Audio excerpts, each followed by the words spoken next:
அனைவருக்கும் வணக்கம். அதாவது அகத்தியர் ஜோதிட வித்யாலய அறக்கட்டளை இப்போ இன்னைக்கு நடக்கிறது கொல்லிமலையில் 24வது கருத்தரங்கம். இந்த 24வது கருத்தரங்கத்தில் தலைமை தாங்கி நடத்தி கொடுக்கறதுக்காக நம்மளுடைய திண்டுக்கல்ல இருந்து ஜெயசூர்யா நாராயண ஐயா அவங்க அதாவது காலையிலிருந்தே எல்லாருமே ஆவலுடன் எதிர்பார்த்து மாலை நேரத்தில் வைக்கிறதுக்கு ஆதரவு கொடுத்து சிறப்பு ஏற்று தலைமை ஏற்று நடத்தி கொடுக்கறதுக்காக ஐயா வந்திருக்காங்க. அவங்களை வருக வருக என வரவேற்கிறோம். சரிங்களா? ஜெயசூரியன் ஐயா அவங்க ஜோதிட கருத்துக்களை மிக சிறப்பாக பரப்பி உண்மையாலுமே சொல்லப்போனால் நகைச்சுவையோடவும் சரிங்களா ஜோதிட கருத்துக்களை எந்த ஒரு சூதுவஞ்சனம் இல்லாமல் இளையோர் பெரியோர் இல்லாமல் சரிங்களா பாராமல் அழகா எல்லாத்தோடையும் ஒன்றி இணைஞ்சு ஜோதிட கருத்துக்களை பரப்புவது வல்லவர் அப்படின்னு சொன்னால் எந்தவித ஐயம் இல்லை அப்படின்னு என்று கூறி ஐயா அவங்களை வருக வருக என வரவேற்கிறேன்.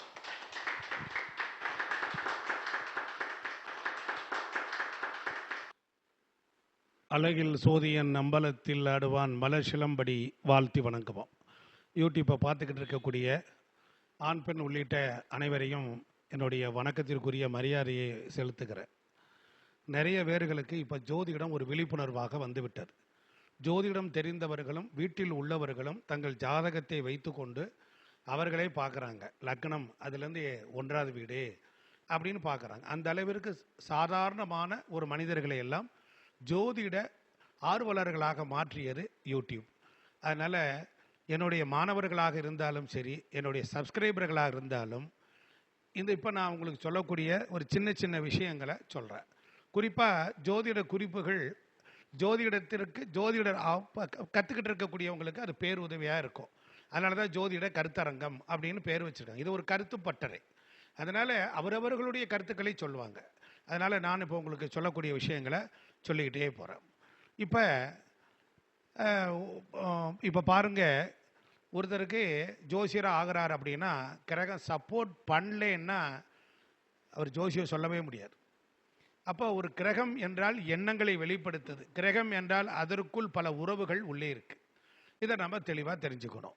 இப்போ ஒருத்தருக்கு சனி திசை நடக்குது. அவருக்கு போய் அவர் ஜாதகத்தை எடுத்துகிட்டு ஜோசியர்கிட்ட போகிறார். இப்போ சனி திசைக்கு ஜோசியம் சொல்கிறீங்க, ஆனால் அதில் ரொம்ப நுட்பமாக இருக்குது. மேலோட்டமாக சில பேர் சொல்லுவாங்க, அவன் பகலில் பிறந்திருக்கிறானா, அவன் ராத்திரியில் பிறந்திருக்கிறானா. ராத்திரியில் பிறந்தவனுக்கு சனி திசை சூப்பராக வேலை செய்யும், பகலில் பிறந்தவனுக்கு அது வேலை செய்யாது. இதெல்லாம் நோட்ஸ். அப்போ ஒரு விஷயம் குறிப்பெடுத்து எழுதி கொள்ளணும், அதுதான் முக்கியம். அப்போ பாருங்கள், அப்போ பலன் ஃபுல்லாக வீணாக போயிடும். பகலில் பிறந்தவனுக்கு வீணாக போயிடும். ஆனால் பகலுக்கு ஆட்சிக்குரிய கிரகம் சூரியன், சூரியனுக்கு பகை கிரகம் சனி. நல்லா எடுத்துக்கணும். பகலில் பிறந்தவனுக்கு சூரியனும் சந்திரனும் யோகத்தை செய்வார்கள். அது 6, 8, 12 மறைஞ்சிருந்தாலும் பகலில் பிறந்தவர்களுக்கு சூரியனும் சந்திரனும் யோகி. இரவில் பிறந்தவனுக்கு சனியும் சந்திரனும் யோகி. இப்போ திங்கட்கிழமைன்னு வச்சுக்கோங்க, ஒருத்தர் பிறந்திருக்காருன்னா அவருக்கு பகல் 12 மணிக்கு பிறகு எந்த நற்காரியம் செஞ்சாலும் சந்திரன் சப்போர்ட் பண்ணுவார். இப்போ ஒருத்தர் செவ்வாய்க்கிழமை பிறந்திருக்கிறார், அவருக்கு செவ்வாய்னா என்ன பண்ணுன்னா, செவ்வாய்க்கு இரவில் தான் பலன் ஜாஸ்தி. இரவு 8 to 9 தான் பலம். ஏதாவது லாஜிக் இருக்கா சார் அப்படின்னா மேஜிக்கே காட்டுறேன். செவ்வாய்னா போலீஸ்னு அர்த்தம். போலீஸுக்கு ராத்திரியில் போய் நீங்கள் மாட்டினீங்கன்னா அவன் ஒன்றுமே பதில் சொல்ல மாட்டான். போலீஸுக்கு ராத்திரியில் தான் அந்த அந்த பவர் ஜாஸ்தி. அவன் வச்சு செஞ்சிடும். அவன்கிட்ட போய் எக்ஸ்கியூஸ்லாம் கேட்க முடியாது. அவர் ரூல்ஸ் அண்ட் ரெகுலேஷன் ரொம்ப இதாக இருப்பான்.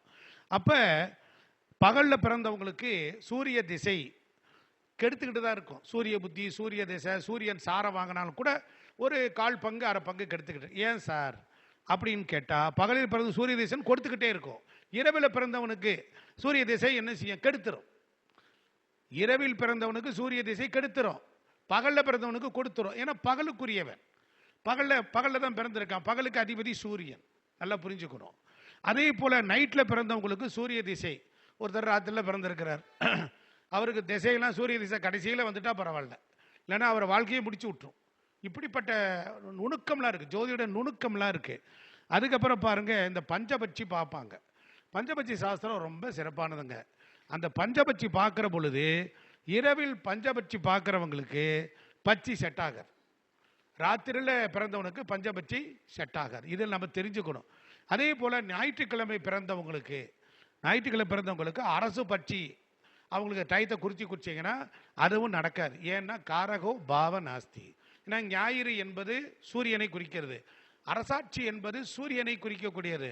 அப்ப ஞாயிற்றுக்கிழமை பிறந்தவனுக்கு அந்த அரசு பற்றி வேலை செய்யாது. இதெல்லாம் காரக பாவனை. இதெல்லாம் ரொம்ப நுணுக்கமா பல பேர்கிட்ட போய் அவர் சொல்லி கொடுத்தாரு, அந்த ஐயா சொல்லி கொடுத்தாங்க, கண்டதை நடக்கலைன்னா அதில் ஒருத்தர் நுணுக்கமாக பார்க்கும்போது இதெல்லாம் நம்ம எடுத்துக்கொள்ளணும். அதே மாதிரி பாருங்க, மேசம் முழுவதும் இப்போ ஒருத்தருக்கு மேசம் முழுவதும் சித்திரை திருவிழா பார்க்கணும். இப்போ ஒருத்தருக்கு லக்னம் கெட்டு போச்சு அப்படின்னா அவர் கவலைப்பட வேண்டியதில்லை. காலபுருஷத்துக்கு முதல் வீடு எது? மேஷம். மேசத்துக்கு தமிழ் மாதம் எது வருது? சித்திரைன்னு வருது. அப்போ அந்த சித்திரை மாதம் எங்கெல்லாம் திருவிழா நடக்குதோ அங்கெல்லாம் போனால் அந்த லக்னமானது ஆக்டிவேட் ஆகும்.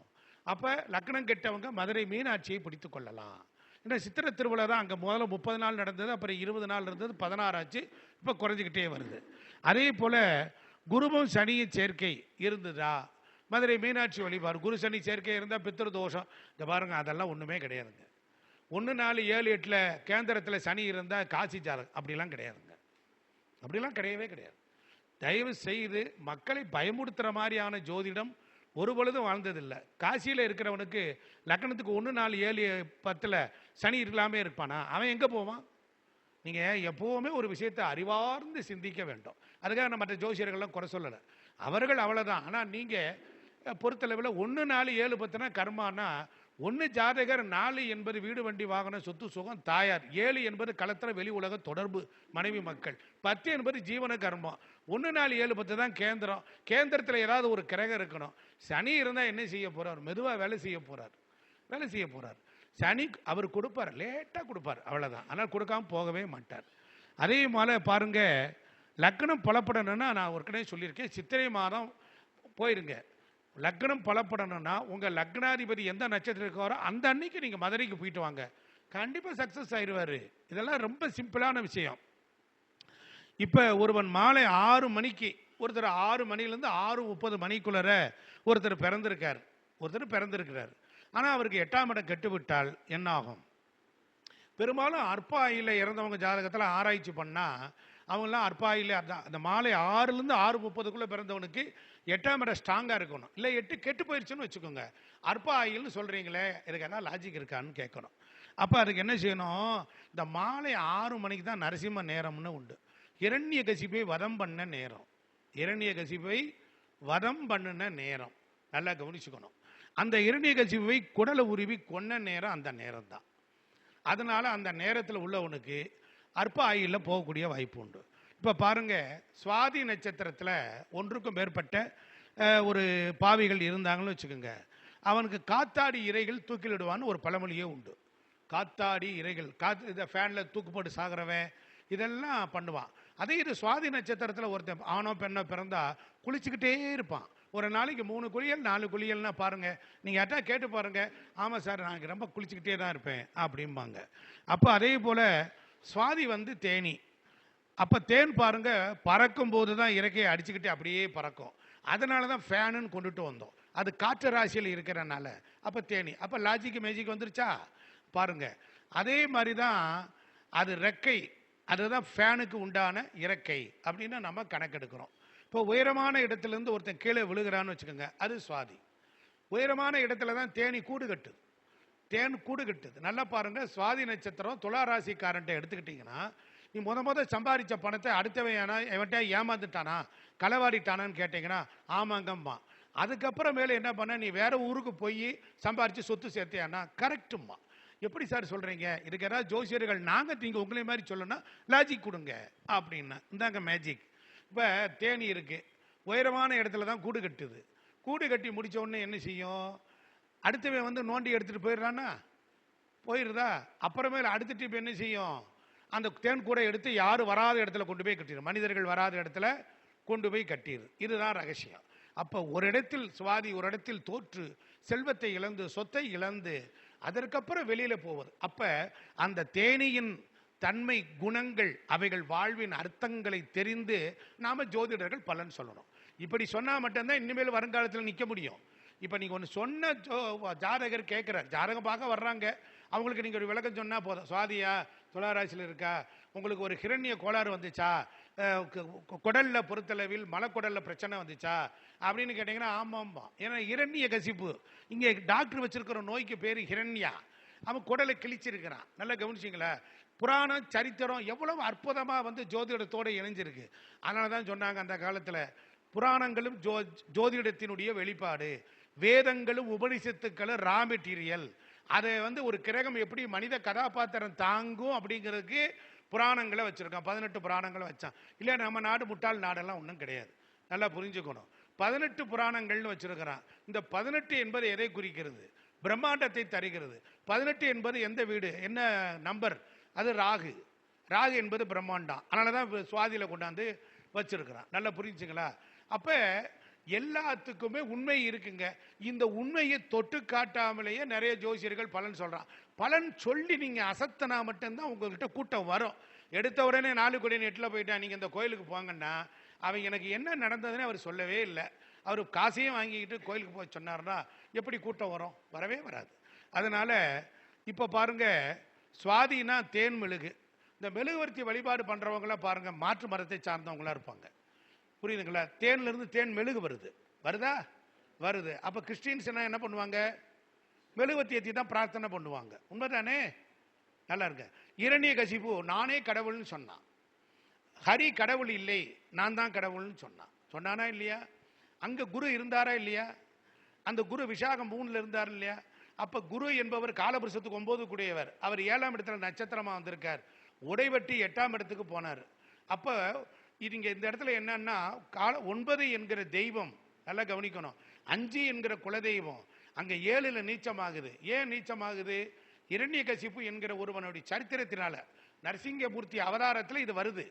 அப்ப குலதெய்வம் எங்க தோக்குதோ ஒருவனுக்கு மரணம் வருது. சூரியன் நீச்சமாகிற இடம். நல்லா புரிஞ்சுட்டீங்களா? இதெல்லாம் லாஜிக் இருக்கு. சும்மா வந்து வெறுமனையா அப்படியே சொல்லி கதை சொல்லி எல்லாம் ஓட்டவே முடியாது. அப்ப ஒரு கிரகம்னா இந்த நட்சத்திரம்னா இதுதான், இப்படித்தான் தெரியணும். பாருங்க, ஒருத்தருக்கு இல்ல சுவாதி நட்சத்திரக்காரங்க கிட்ட ஒரு கிறிஸ்டியனாவது பக்கத்து வீட்டில் இருப்பார். அவரும் பக்கத்து வீட்டில் கிறிஸ்டியன் கூட ஒரு நண்பரா இருக்கலாம். புரியுதுங்களா? அப்ப அந்த சுவாதி, அந்த தேன் மெழுகு வருதா? மெழுகுவத்தி ஏற்றுதல் ஒரு பிரார்த்தனை, ஒரு தெய்வம். குருனா தெய்வம் வந்துருச்சா? அப்ப மாற்று மரத்தை சார்ந்தவர்கள் இருக்காங்க. சனி அங்கதான் உச்சம் அடைகிறான். மாற்று மரத்தை சார்ந்த தாயை பிரிந்த, புரியுதுங்களா? தாய் தேந்தரை விட்டு பிரிந்தவன் சனி. கடகத்துல இருந்து சனி எத்தனாவது வீடு? சிம்மத்திலிருந்து சனி எத்தனாவது வீடு? ரொம்ப தொலைவில் இருக்கு. அப்ப சனி திசை, சனி புத்தி அது மாதிரி நடக்கிறவங்க, கஷ்டப்படுற தொழில் சரியில்லைங்கிறவங்க தயவு செய்து உள்ளூரை விட்டு மலைவாழ் பக்கம் போயிடுங்க. வேற மொழி, தாய் மொழியை விட்டு நீங்க வேற ஊருக்கு, அந்நியர் ஊர்ல போய் நீங்க வாழ்ந்தீங்கன்னா அதே சனிக்கு பிடிக்கும். அவனே அள்ளி கொடுத்துருவான். அதே சனி அள்ளி கொடுத்துருவான். அதே மாதிரிதான் இப்ப பாருங்க, இன்னொரு கொஞ்சம் லாஜிக்கு வருவோம். இப்ப ராத்திரியில ஆந்தையை பார்த்தா யோகம், இரவில் ஆந்தையை பார்த்தா யோகம், பகல ஆந்தையை பார்த்தா தோஷம். ஆந்தையை பார்த்தா தோஷம். ஆந்தைக்குரிய பச்சைக்குரிய நட்சத்திரங்களை எடுங்க. அந்த நட்சத்திரக்காரங்களுக்கு இரவில் பார்த்தால் அந்த ஆந்தைக்குரிய பச்சைக்குரிய நட்சத்திரங்கள் எல்லாம் நன்மையை தரப்போகுது. புரியுதுங்களா? நீங்க இப்படி போனோம். அதே மாதிரி பாருங்க, மயிலை பார்க்கும்போது தோகையை விரித்து ஆடினால்தான் யோகம். வெறும் மயிலை பார்த்தா யோகம் இல்லை. ஆண் மயிலுக்கு தோகம், பெண் மயிலுக்கு தோகம் உண்டா? ஆண் மயிலுக்கு தான் உண்டு. அப்ப அந்த மயில் தோகையை விரித்து ஆடும் பொழுது அது ஒரு யோகத்தை சொல்லுது. புரியுதுங்களா? ஆமா. அப்ப மயில் பட்சிக்காரனுக்கு தோகை விரித்து ஆடுகின்ற பொழுது அந்த நட்சத்திரம்லாம் கீழே வரும். பஞ்சபட்சி சாஸ்திரத்துல நேரம் கருதி ஷார்ட்டா ஸ்வீட்டா அப்படி சொல்லிட்டே போறேன். அப்ப பாம்பை பகல்ல பார்க்க கூடாது. போற காரியம் பிரேக் ஆகும், ஏட்டி முட்டியா நடக்கும். இது இரவில் பாம்பை பார்த்தா சூப்பர். இரவில் பாம்பை பார்க்கலாமா? பார்த்தால் யோகம். பகல்ல பாம்பு கண்ணுக்கு தெட்டுப்படுவது கஷ்டம். பகலில் பாம்பு பார்த்தால் இடம் விற்கிறவங்களுக்கு யோகம். பகல்ல பாம்பை பார்த்துட்டு ஒரு இடையில ஒரு புரோக்கரேஜ் போறார், ஒரு மீடியேட்டர் போறார், அவருக்கு அது யோகத்தை கண்டிப்பாக கொடுக்கும். அதே போல இரவு பாம்பில் தென்பட்டால் இடம் வாங்கிறதுக்கு, இடம் வாங்க யோகம். ஒரு இடம் வாங்கலான்னு போறோம், ஊரை தாண்டி போயிட்டு இருக்கோம். இப்ப சென்னையிலிருந்து ஒரு மதுரைக்கு வர்றார் ஒருத்தர். அப்ப அவருக்கு இடம் வாங்குறதுக்கு தான் போறாரு. ராத்திரில ஒரு பெரிய பாம்பை பார்த்துட்டார். என்ன பாம்பு பார்த்தா சரியில்லைன்னு சொல்றாங்களேன்னு முதல்ல இந்த சிந்தனை வரும். ஆனா அது சுலபமா அமையும். அப்ப அவர் மாதிரி உள்ளவங்க சொல்லுவாங்க, இல்ல இல்ல நான் ராத்திரில போகும்போது இடம் வாங்க போகும்போது பாம்பை பார்த்தேன், எனக்கு நல்ல யோகத்தை கொடுத்துச்சு அப்படின்னு சொல்லுவாங்க. அப்ப நம்ம லாஜிக் ரொம்ப முக்கியம். பாம்புக்கு டியூட்டியே நைட் டியூட்டி தானே. பாம்புக்கு டியூட்டியே நைட் டியூட்டி தான். அதனால இப்ப பாருங்க, கடுமையான வெப்பத்தை நம்ம சந்திச்சோம். ஆனால் பாருங்க, கடுமையான வெயில் அடித்தால் உடனே வெப்பச்சலனம் ஏற்பட்டு மழை வரும். அதுபோல் அக்னி நட்சத்திர கழிவுகள்லாம் பாருங்க, நம்ம ஊர்களில் குழுக்குழுன்னு இருக்கும். இன்னும் அக்னியில் நம்ம பேசிக்கிட்டு இருக்கோம், நான் அக்னி முடிய என்ன நாள் இருக்கு, நான் 2 நாள் இருக்கு, திங்கக்கிழமை தான் அக்னி முடியுது. புரிஞ்சு கொடுத்தா? அப்ப ஜோதிட விதிகள் எப்படின்னு கேட்டீங்கன்னா, ஒரு ஜாதகத்தில் 9 குடையவன் 3, 6, 8, 12 இருந்து 7 குடையவன் பார்த்தாலோ சேர்ந்தாலோ ஒரு திருமணத்தில் ஒரு பிரச்சனை, அது அப்பானால ஒரு பிரச்சனை வரும். அந்த இல்லாத சம்பிரதாயங்களினால தடங்கள் ஏற்படும். இந்த 9 என்பது தகப்பன்.